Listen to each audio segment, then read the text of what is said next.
Hello grand మా TV స్వాగతం. ఈరోజు నేను చెప్పేది చాలా సింపుల్గా ఈజీగా అయిపోయి అందరికీ మెచ్చేలాగా ఉండే మంచి కమ్మని బ్రేక్ఫాస్ట్ అండి. ఇది మామూలుగా అయితే రైస్ సేమియా అని అమ్ముతారు, దాంతో చేస్తారు. నేను మామూలు బ్యామ్లో సేమియాతో చేశాను. ఇది చాలా చాలా బాగుంటుందండి. దీనికి కావాల్సింది పచ్చి బఠాణీ, వేసిన గుళ్ళు, జీడిపప్పు, అలాగే పచ్చిమిరకాయలు ఒక 3 తీసుకున్నానండి. కారం పిల్లలు తినేదాన్ని బట్టి చూసుకోండి. అలాగే కొత్తిమీర, కరివేపాకు మరియు కొబ్బరి, చిన్న క్యారెట్ అండి. ఇవన్నీ రెడీ చేసి ఉంచుకోవాలి. రెడీ చేసుకుని మనం ఇవన్నీ కూడా రెడీ చేసుకుని బాండీ పెట్టుకుని, నేను అంటే సుమారుగా ఒక పావు అండి, ఒక గ్లాస్ అవుతుంది, లేకపోతే కొలత అది 2 గ్లాసులు నీళ్ళు పోసుకుని ఎసరు పెట్టుకోవాలి.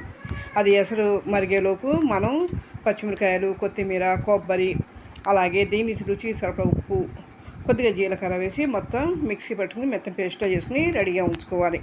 ఇది రెడీగా ఉంచుకుని ఈలోపు మనం ఎసరు పెట్టిన మరుగుతుండగా దాంట్లోనే 1 స్పూన్ ఆయిల్, అలాగే ఉప్పు, రుచి సరిపడా ఉప్పు వేసి దీన్ని సేమియా వేసి ఉడకనివ్వాలి. ఇది 2 మినిట్స్లో ఉడికిపోతుంది. మొత్తం ఉడికిపోయిన తర్వాత దీన్ని స్ట్రైనర్లో వేసి వడగొట్టి వెంటనే చనిపోయాలి. ఇలా చేయడం వల్ల అంటే పొడి పొడి ఆడుతూ ఉంటుంది, ముద్ద అవ్వదండి. అలాగే తర్వాత మనం 2 టేబుల్ స్పూన్ ఆయిల్ తీసుకుని దాంట్లోని మినపప్పు, శనగపప్పు, ఆవాలు, ఎండుమిర్చి వేసి వేయించుకోవాలి. జీడిపప్పు అలాగే వేసిన గుడి కూడా వేసి వేయించుకుని, కరివేపాకు, ఎండుమిర్చి అన్నీ వేసి వేయించుకుని, క్యారెట్ రెడీగా ఉంచుకుని బఠానీ కూడా ఒకసారి వేయించుకోవాలి.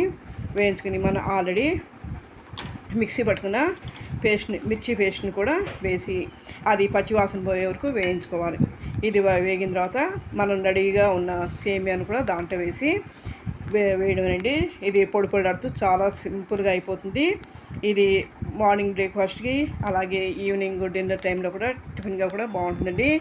ఎందుకంటే కొత్తగా నేర్చుకున్న జాబ్ హోల్డర్స్కి ఉపయోగపడే రెసిపీ అండి. నేను ఇవన్నీ పెడుతున్నాను కానీ చూస్తున్నారు, ఎవరు సబ్స్క్రైబ్ చేయట్లేదు. తప్పకుండా సబ్స్క్రైబ్ చేయండి.